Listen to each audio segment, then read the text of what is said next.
یہ فرمائیے گا کہ یہاں مثال کے طور پہ ایک بہت مشہور شخصیت ہیں جو سابق ہمارے جنرل باجوہ ہیں، وہ ان کا ویلاگ بڑے شوق سے دیکھا کرتے تھے، وہ شخصیت ہوں یا باقی لوگ ہوں، اب وہ یہاں پہ یہ آ رہا ہے کہ امریکہ دوبارہ سے پاکستان سے اڈے مانگے گا. آپ نے جواب بھی اس کا دیا تھا، لیکن میں اپنے شو کے ناظرین کے لیے آپ سے پوچھنا چاہتا ہوں کہ امریکہ کیا دوبارہ پاکستان سے اڈے مانگنے جا رہا ہے؟ کیا دوبارہ سے ہم اسی امریکہ اور ایران کی جنگ اگر ہو گئی تو پھر ہمیں پھر وہ کہا جائے گا کہ either you are with us or terrorist، اور پھر یہاں پاکستان میرا یہ وغیرہ؟ اس خیال ہے پر آپ کہ کیا؟ جی میرا یہ خیال ہے کہ میرا خیال ہے یہ باتیں کرنے والے نہ بین الاقوامی امور سے واقف ہیں، نہ نقشہ دیکھتے ہیں، نہ سمجھتے ہیں کہ کیا ہو رہا ہے.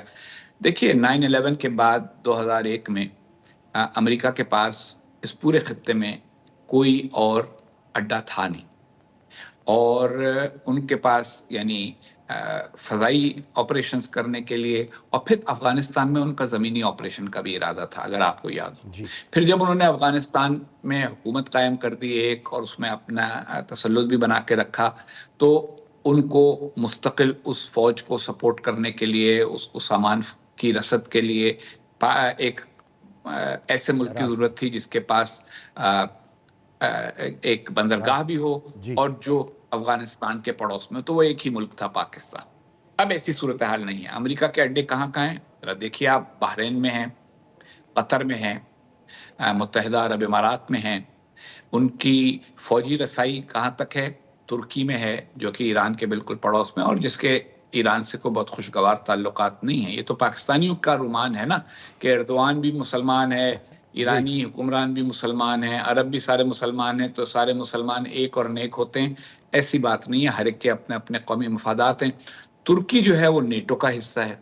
نیٹو کی وجہ سے وہاں پہ بھی امریکی فوجوں کی آپریٹ کرنے کی کوئی کیپیسٹی موجود ہے. نمبر 2، 2001 میں جو ٹیکنالوجی امریکنوں کے پاس تھی، اس ٹیکنالوجی کی بنیاد پر ان کی جو فلائنگ رینج تھی، مثلا جب انہوں نے ڈرون استعمال کرنے شروع کیے تو وہ ڈرون ان کو قریب سے اڑانے پڑتے تھے.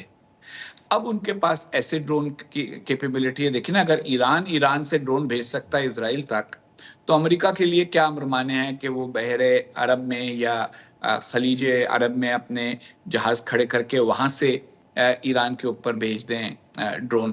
تو یہ اب ان کی ٹیکنالوجیکل بھی کوئی ضرورت باقی نہیں رہی. ہاں، کچھ لوگ ہوں گے پاکستان میں جو چاہیں گے کہ بھائی کو اڈے وڈے ہوں تو پھر ہم اپنی سیاست شروع کریں اڈوں کے خلاف.